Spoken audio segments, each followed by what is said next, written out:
Fala, meu povo, Regis Vasconcelos aqui de Fortaleza, mais um vídeo aqui no canal e hoje eu vou falar sobre os 5 acontecimentos, aliás, não acontecimentos, também acontecimentos, mas 5 aprendizados que eu tive sobre o Brasil e principalmente a política brasileira com a eleição do Bolsonaro. Né? Algumas coisas que eu já sabia, mas que assim ficaram escancaradas. Foi a comprovação do que eu já acreditava, certo? Então, primeiro, já é segunda-feira, quero desejar uma semana excelente para você, agradecer se você está aqui no canal pela primeira vez. Vou pedir que você curta esse vídeo, se inscreva, compartilhe e principalmente deixe a sua opinião aqui sobre o que eu vou falar. Ok? Então, sem demora, vamos lá. Eu já vou falar sobre a primeira coisa aqui. Eu fiz um tópicozinho aqui para não ter perigo de esquecer de nada, mas o principal, a coisa que mais ficou evidente para mim nesses 4 anos de eleição do Bolsonaro foi que a mídia, ela sempre foi o meio mais eficiente de manipulação de massas que nós já tivemos. Né? Eu acho que isso é uma coisa que, assim, de uma certa forma, todo mundo sabe disso. Pelo menos eu imagino que, né? Se não sabe, deveria saber. Né? Mas, assim, ficou escancarado demais. Tá? E para mim ficou mais escancarado ainda porque eu acompanhei, por exemplo, na década de 90, a tentativa, digamos assim, de eleição do Enéas Carneiro, né, do Prona, partido que nem existe mais. Né? E naquela época, o Enéas foi tido como um louco, né? Uma coisa que muita gente atribui a ter começado, né, esse movimento, dizer que o Enéas não tinha a menor possibilidade de ser presidente do Brasil, muita gente atribui isso à Globo. Né? E isso foi uma coisa que tomou conta do Brasil, né? Que o Enéas era um louco por aquela maneira diferente dele, né? Meu nome é Enéas, né? Dele falar e dele agir, né? Quando na realidade o cara era um cara extremamente inteligente, um cara de direita, com ideias muito parecidas com as do Bolsonaro hoje, né? Mas o que foi determinante para que o Enéas ele não tivesse sucesso naquele ano foi o fato de que naquele ano nós não tínhamos redes sociais, nós não tínhamos internet. Né? Isso foi final dos anos 80, começo dos anos 90. Não existia internet. Tá? Ou seja, e a internet ela foi fundamental para a eleição do Bolsonaro. Fundamental. O Bolsonaro tinha, salvo engano, menos de 1 minuto de propaganda política durante as eleições de 2018. Né? Então, assim, se não fosse a internet, cara, o Bolsonaro ele seria o Enéas do século XXI. Certo? O Bolsonaro ele só foi eleito por causa da internet. Né? Claro, porque as ideias dele vinham ao encontro dos anseios da maioria da população. E assim ele foi eleito. Tá? Mas ficou muito comprovado a extrema manipulação da mídia, principalmente da Rede Globo, sabe? E assim, mais ainda, mais escancarada ainda, porque hoje nós temos aí diversos canais e jornalistas independentes que divulgam coisas que não são divulgados nas mídias tradicionais. Então, assim, elas conseguem manipular uma grande parte da população até hoje, né? Contando histórias diferentes, né? Dando aquela modificada, aquela interpretação, por exemplo, a despiora que houve nos números da economia brasileira, né? Então, eles vão fazendo ali um malabarismo de palavras e omissões, de forma que eles ainda conseguem manipular. Mas essa manipulação ficou extremamente evidente com a massificação das redes sociais hoje, da informação, né? A descentralização da informação por causa da internet. E por isso que hoje muita gente quer controlar as redes sociais, né? Para que eles voltem a ter a capacidade de manipular e determinar qual a informação que o sistema quer que chegue até você. Certo? O segundo é que no Brasil nunca houve, né? Segundo aqui, Brasil nunca houve de fato uma oposição. Nunca houve. E eu chego a me questionar se nós em algum momento tivemos de fato algum partido de direita, né? A história do Teatro das Tesouras ficou extremamente evidente. Agora, o Teatro das Tesouras era principalmente o quê? PSDB e PT, né?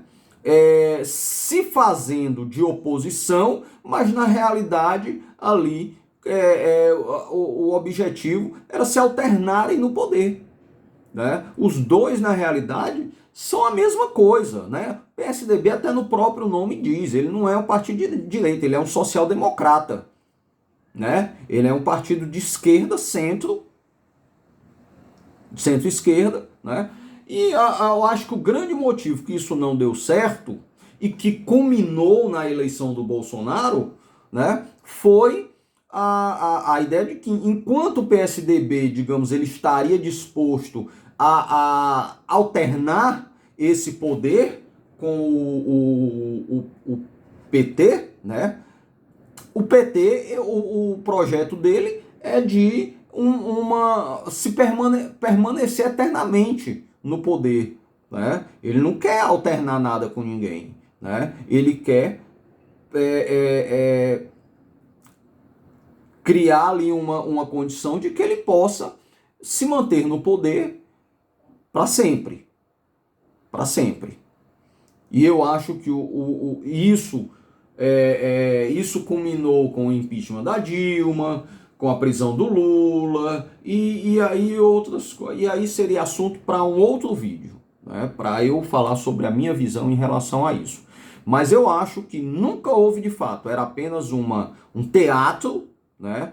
Um teatro para que os dois ali permanecessem no poder, né? A quebra disso foi isso que eu falei e que culminou aí com a eleição do Bolsonaro, né? Como eu já disse aqui em outro vídeo, foi um cochilo do sistema, né? O sistema deu ali uma cochilada, o Bolsonaro veio e entrou, né? A terceira coisa é que assim, que me surpreendeu, que foi um grande aprendizado, foi que o sistema corrupto, né? O sistema do Brasil, ele é muito mais forte do que qualquer pessoa imaginava, né? Semana passada, eu acho que foi o Paulo, não, acho que foi o Constantino, não sei se foi o Paulo Figueiredo ou o Constantino, que falou que acredita que o Bolsonaro ele foi surpreendido pelo tamanho e pela força do sistema, né? E eu concordo que de uma certa forma foi. E isso para você ver, para a gente ver que o Bolsonaro ele passou mais de 25 anos no Congresso, ou seja, era um cara que estava ali dentro, vendo tudo, né, que acontecia ali, coisas que a maioria de nós, meros mortais, não vê e nem fica sabendo, né?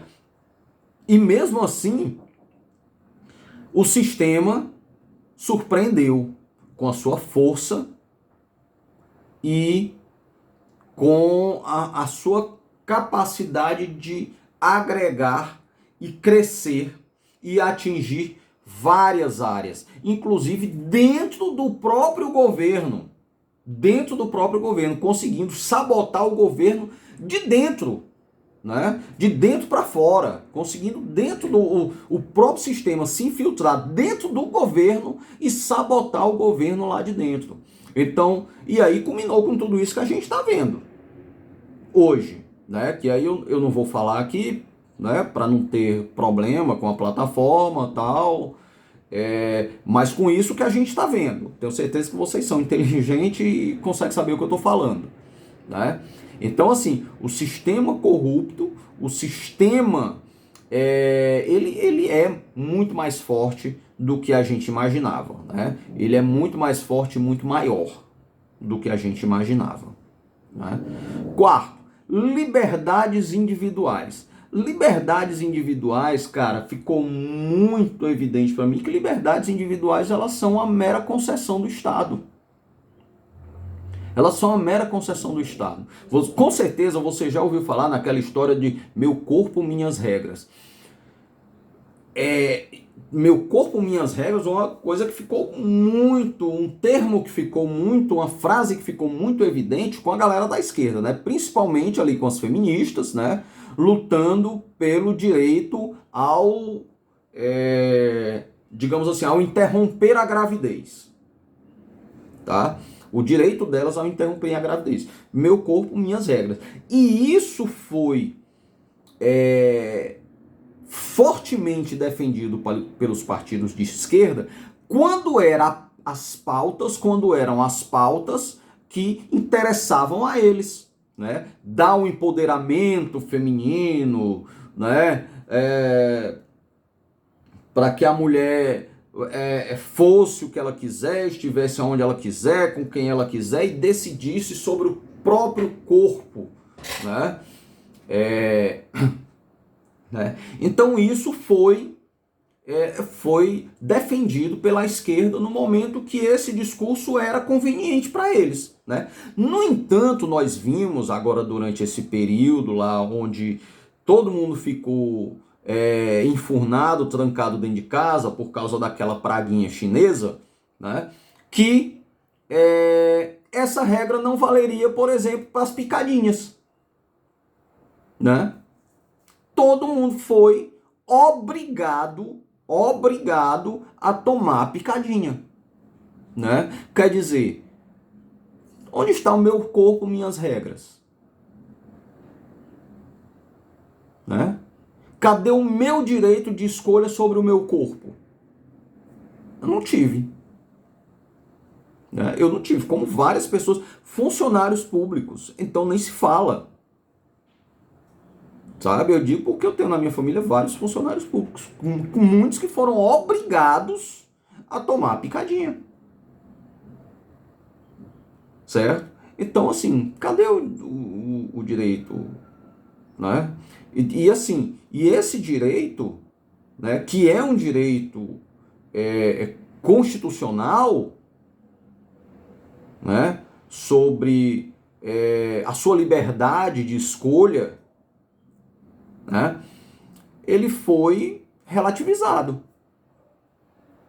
Né? Então eu cheguei à conclusão que, na realidade, as nossas liberdades individuais, como essa, por exemplo, nesse caso, ela foi relativizada e, portanto, foi relativizada por quem? Pelo Estado.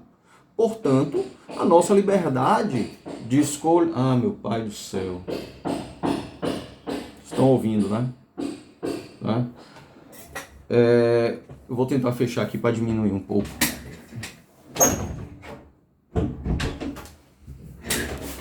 Certo? Então a nossa liberdade, ela foi a liberdade sobre o nosso corpo, ela foi relativizada pelo Estado, né?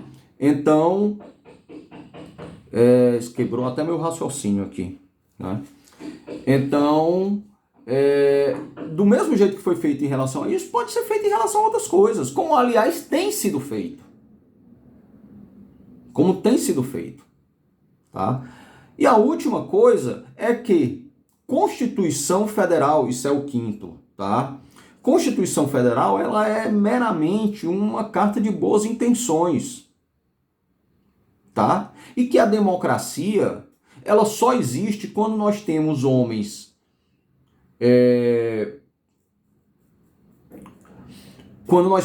bons e justos no poder. Só. Eu, lá na faculdade de Direito, quando fiz cadeiras de Direito Constitucional, eu me apaixonei pelo Direito Constitucional. É uma coisa apaixonante, sabe? Você conhecer lá como começou, como as constituições começaram a ser serem criadas, lá a história do rei, acho que é João Sem Terra, o nome do cara lá na Inglaterra, Constituição de Weimar, e por aí foi, né?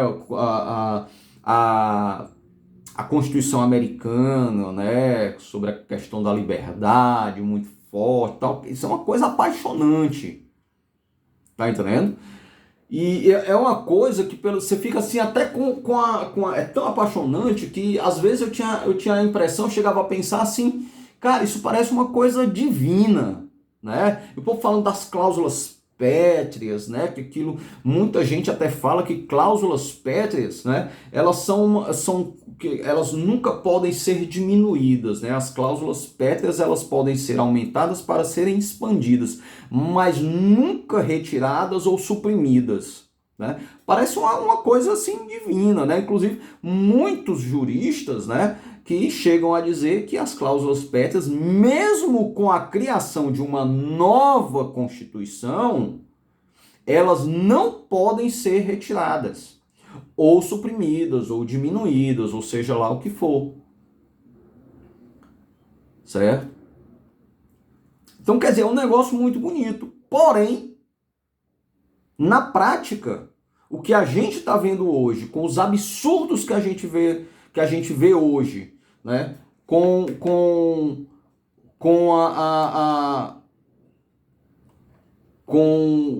os nossos direitos mais básicos, certo? De liberdade de expressão, o direito sobre o próprio corpo, né? Sendo violados, né? Eu cheguei a essa conclusão, que a Constituição ela é meramente uma carta de boas intenções, né? E a democracia, né, que em parte decorre de uma Constituição, né, eu digo em partes porque essa é uma questão muito relativa, porque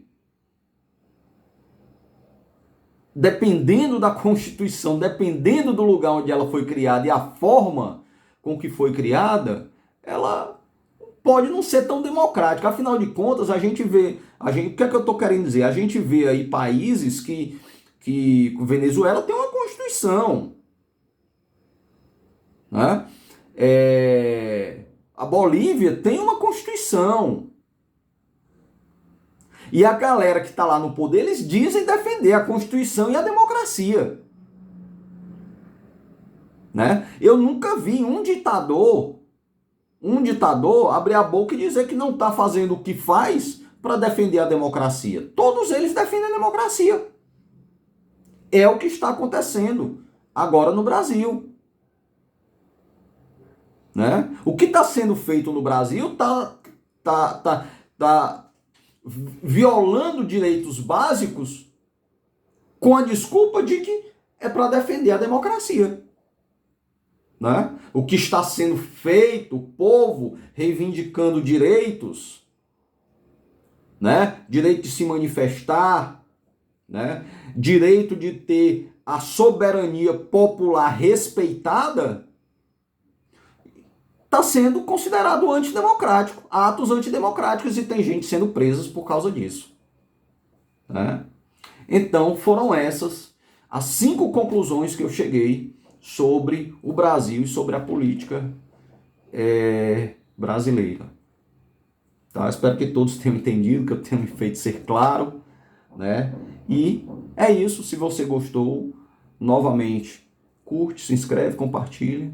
Em breve a gente volta aí com outro vídeo. Valeu, forte abraço a todos.